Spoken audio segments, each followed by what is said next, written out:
Jangan lupa subscribe YouTube channel Metro TV News dan jangan lupa nyalakan notifikasinya.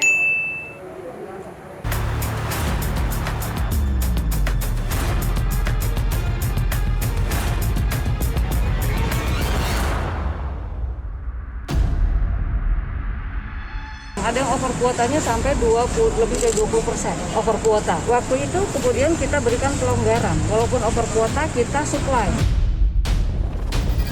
Saat ini pemerintah harus membuat keputusan dalam situasi yang sulit. Ini adalah pilihan terakhir pemerintah. Di negara tetangga Malaysia, Singapura mungkin sudah di angka 20.000 ke atas harga per liter. Kita masih Pertalite di 7.000.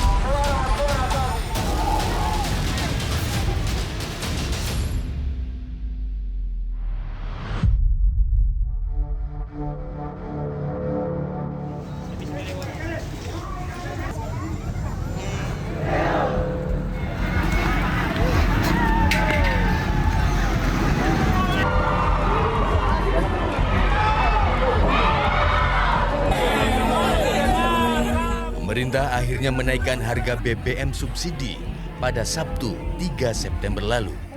Bagi pemerintah, kenaikan harga BBM subsidi sudah tidak terelakkan lagi. Sebab jatah subsidi BBM yang diambil dari anggaran pendapatan dan belanja negara tahun ini sudah naik 3 kali lipat dibanding tahun 2021.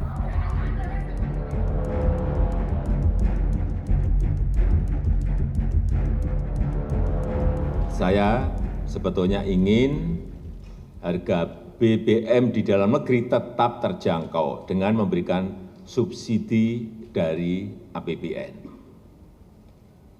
Tetapi anggaran subsidi dan kompensasi BBM tahun 2022 telah meningkat 3 kali lipat dari 152,5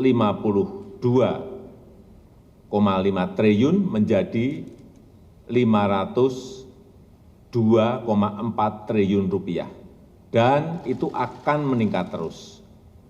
Saat ini pemerintah harus membuat keputusan dalam situasi yang sulit. Ini adalah pilihan terakhir pemerintah.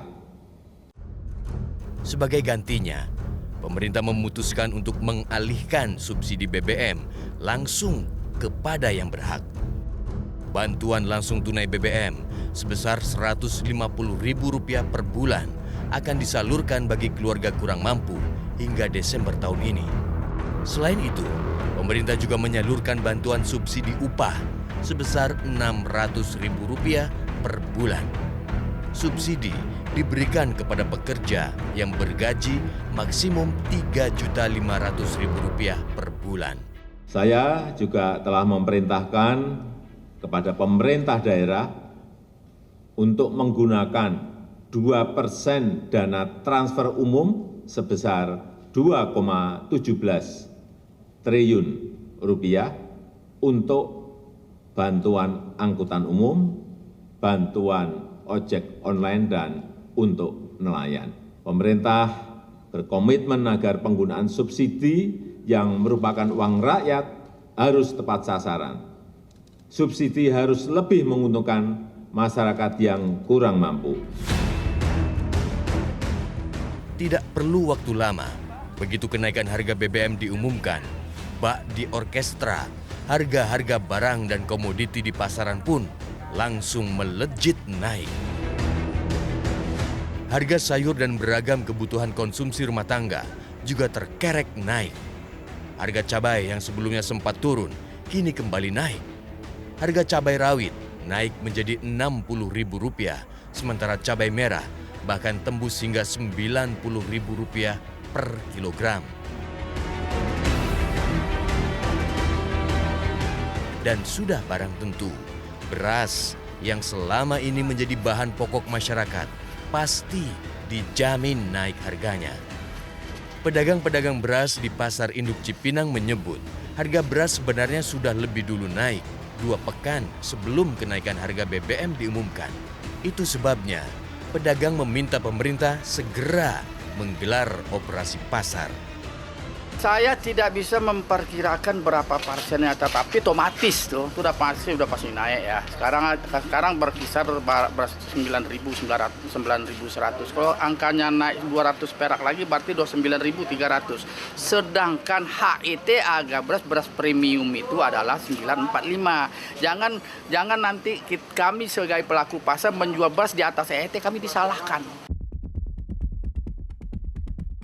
Tidak bisa dipungkiri, kenaikan harga BBM selalu memicu kenaikan harga komoditas lainnya, termasuk di ibu kota Jakarta.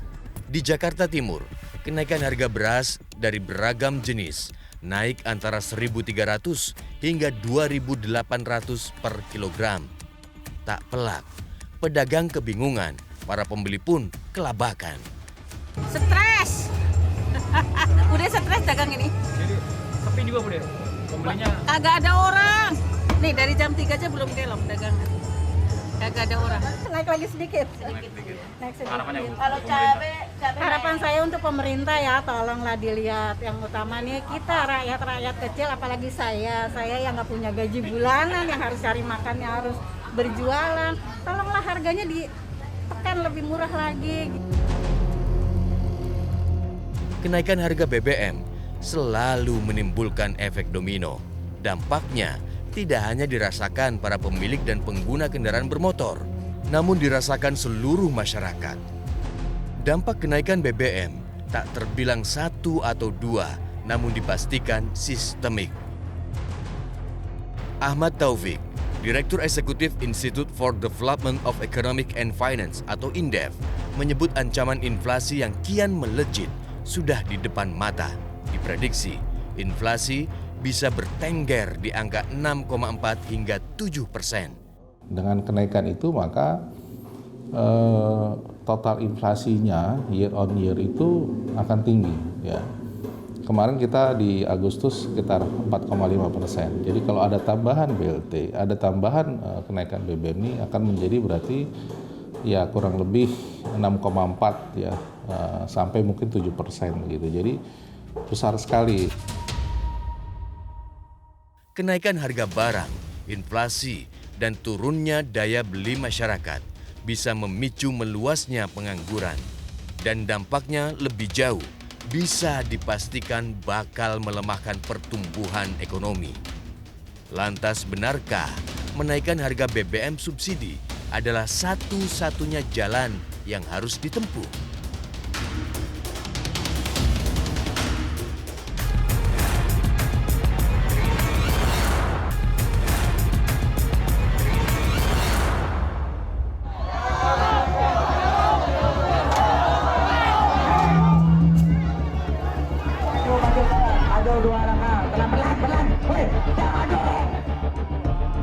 Buntut dari kenaikan harga BBM subsidi, gelombang aksi unjuk rasa masih terus terjadi hingga kini. Unjuk rasa menentang kenaikan harga BBM bahkan sudah dilakukan sebelum pemerintah ketok palu mengumumkan kenaikan harga. Di Medan, Sumatera Utara, ratusan mahasiswa yang tergabung dalam Gerakan Mahasiswa Nasional Indonesia menggeruduk kantor DPRD Sumut. Mereka menyuarakan penolakan kenaikan harga BBM subsidi. Sampai saat ini kita tidak tahu bahwa Di Kalimantan Selatan, Aliansi Mahasiswa Kota Banjarbaru berunjuk rasa di depan kantor DPRD Banjarbaru. Aksi saling dorong terjadi gara-gara aliansi tak ditemui oleh ketua DPRD. Ratusan mahasiswa ini menuntut Wakil Rakyat Banjarbaru menolak kenaikan harga BBM subsidi dan mengumumkan sikapnya ke publik dalam waktu 1 kali 24 jam. Mahasiswa juga menyampaikan 4 tuntutan demi penyaluran BBM subsidi tepat sasaran.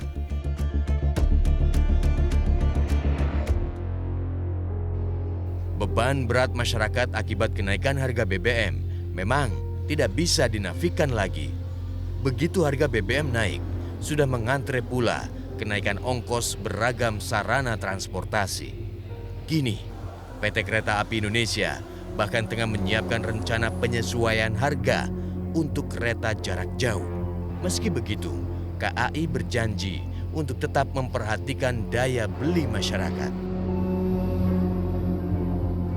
Ya harapannya pemerintah bisa lebih bijak lagi sih untuk mengatasi seperti ini gitu. Harus bisa lebih dipikirkan lebih matang lagi mengenai kondisi-kondisi masyarakat di Indonesia ini seperti apa.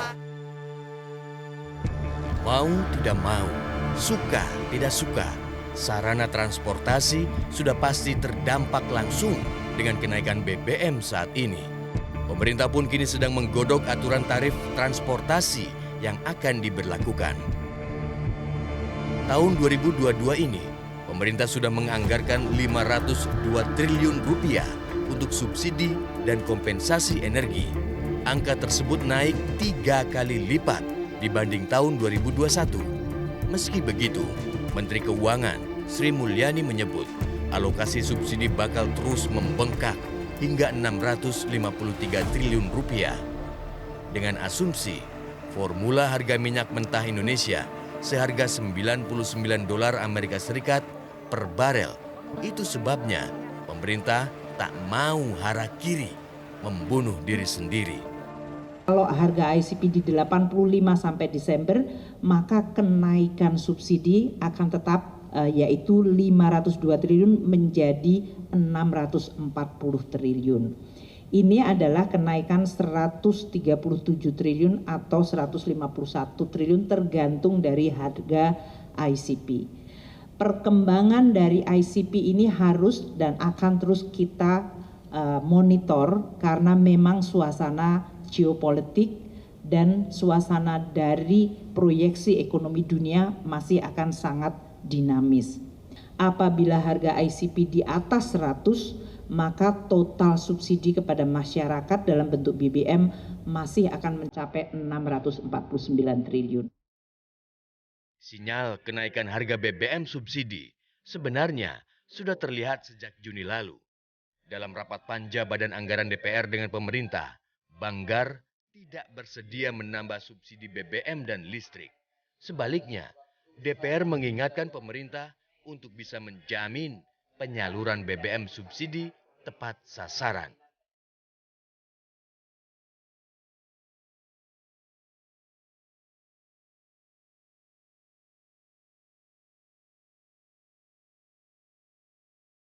Kenaikan harga BBM tak cuma pil pahit yang harus ditelan oleh masyarakat Indonesia, namun juga buah si malakama menjadi sebuah pilihan sulit bagi pemerintah. Meski begitu, ekonom Indef menyebut kenaikan harga BBM saat ini angkanya terlalu besar bagi masyarakat. Menurut saya memang perlu naik, tapi nggak boleh gede-gede kayak sekarang. Ini 30% ini termasuk besar. Besar tuh ya nggak bisa diterima dengan dompet kita gitu. Kenapa ya? Dompet kita pertumbuhannya hanya 5%-an, Mas. Uang kita ya. Upah kita 5%, naiknya rata-rata paling tinggi gitu. Bahkan tahun kemarin upah real buruh juga turun. Itu yang kalau kita naik ya sesuaikan dengan daya beli gitu, dengan kemampuan peningkatan daya beli begitu. Nah, ketika naik 30% Pertalite, 16% Pertamax, dan solar 30%, maka keluar dari jaring pengaman dompet kita. Nah, itu yang menurut saya akhirnya dampak ekonominya akan sangat besar begitu. Kenaikan harga BBM mengerek naik hampir seluruh harga komoditas dan barang lainnya.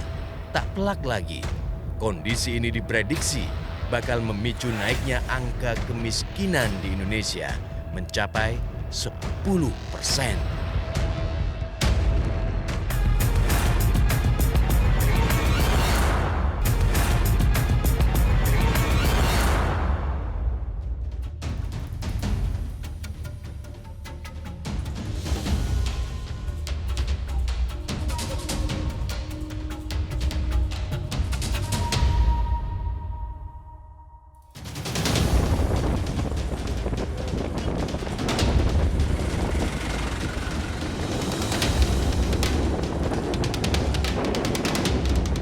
Sinyal kenaikan harga BBM sebenarnya sudah dirasakan sejak 5 bulan terakhir. Sejak Maret lalu, antrean mengular terjadi di beberapa daerah, khususnya untuk pengisian bahan bakar solar subsidi. Di Bengkulu, truk-truk angkutan batu bara turut berebut antrean dengan truk logistik dan kendaraan diesel lainnya. Padahal, truk tambang dan perkebunan seharusnya tidak berhak mengisi solar subsidi. Namun apa mau dikata, fenomena seperti inilah yang terjadi hampir di seluruh daerah kantong tambang batu bara maupun perkebunan sawit. Sejak keran ekspor batu bara dibuka, di beberapa daerah seperti Kalimantan Timur, Kalimantan Selatan, hingga beberapa provinsi di Pulau Sumatera, terjadi kelangkaan solar subsidi. Truk-truk tambang pun rela mengantre, bahkan menginap di jalanan demi mengisi solar subsidi. Barulah awal April tahun ini, pemerintah bersuara melarang pengisian solar subsidi untuk truk tambang dan perkebunan atau industri, sebab mestinya angkutan jenis ini tidak berhak mengisi BBM subsidi. Dia tidak boleh menggunakan BBM subsidi. Dia harus pakai BBM industri. Pakailah Pertadex. Ya, Anadex Live. Pak Menteri, mohon izin. Karena komoditas tambang-tambang ini harganya di dunia internasional, ya, tuh harganya udah naik 3 kali lipat, malah lebih.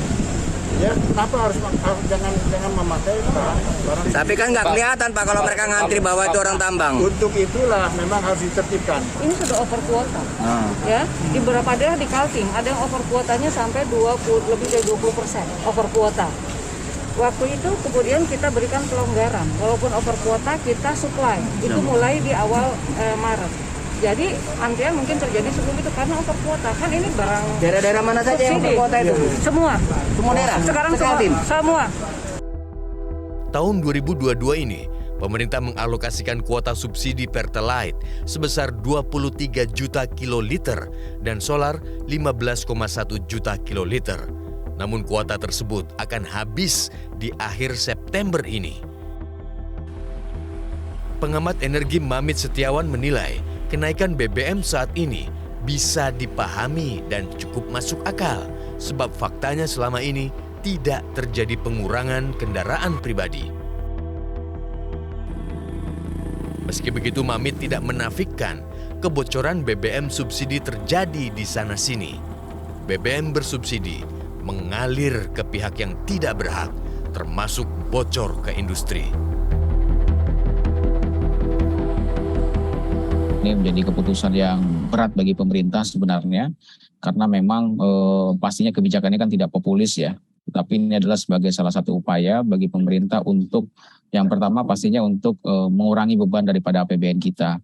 Karena kita tahu saat ini kan subsidi di sektor energi sudah mencapai 502,4 triliun, di mana itu sudah termasuk LPG, subsidi BBM, subsidi LPG 3 kilo, dan juga ada pembayaran kompensasi BBM dan juga kompensasi untuk listrik. Yang perlu dilakukan oleh pemerintah saya kira adalah pembatasan. Kenapa saya dari kemarin selalu mengejar dan menyampaikan kepada pemerintah untuk segera diterbitkan revisi Perpres 191 2014 gitu kan ya. Karena ini bisa menjadi kunci dalam rangka melakukan pengendalian terhadap BBM subsidi gitu loh. Karena kalau tidak ya tadi seperti yang dikhawatirkan ya ini karena tadi saya bilang ini sepertinya masyarakat tidak terlalu terdampak dengan kenaikan ini gitu loh. Karena tadi di jalanan masih macet gitu kan, di mana-mana kendaraan tidak ada yang berkurang. Angkutan umum pun masih sama jadi kan. Karena kalau tidak ada penyesuaian, adapun ada pembatasan, maka bisa dipastikan kemungkinan terjadinya over kuota ini bisa saja terjadi meskipun sudah ada penyesuaian harga. Oleh karena itu perlu ada pembatasan. Anggota Komisi 6, Rudi Hartono, melihat kebijakan kenaikan BBM subsidi sudah tak terelakkan lagi. Terlebih selama ini, harga BBM Indonesia termasuk paling murah se-Asia Tenggara. Kalau terus-terusan menambal dengan nilai subsidi yang tinggi, bisa membuat jebol kantong APBN. Itu sebabnya pemerintah diminta hati-hati menyalurkan subsidi. Karena ini sudah dilakukan kenaikan BBM, pemerintah dalam hal ini harus mendata masyarakat yang didata pemerintah kemarin yang katanya layak disubsidi, golongan prasejahtera. Itu harus didata dan diberi stimulus atau ya subsidi langsung karena mereka yang berhak diberi subsidi gitu. Karena menurut penyampaian pihak-pihak pemerintah kan selama ini dinikmatin oleh orang yang mampu. Artinya tidak tepat sasaran, ya kan? Untuk itulah dinaikkan. Sebagai pembanding memang di negara tetangga Malaysia, Singapura mungkin sudah di angka 20.000 ke atas harga per liter. Kita masih Pertalite di 7.000, kan biosolar juga di 7.000. Artinya subsidi pemerintah sudah berapa? 20.000 dikurang 7.000. Ada 13.000 yang harus disubsidi.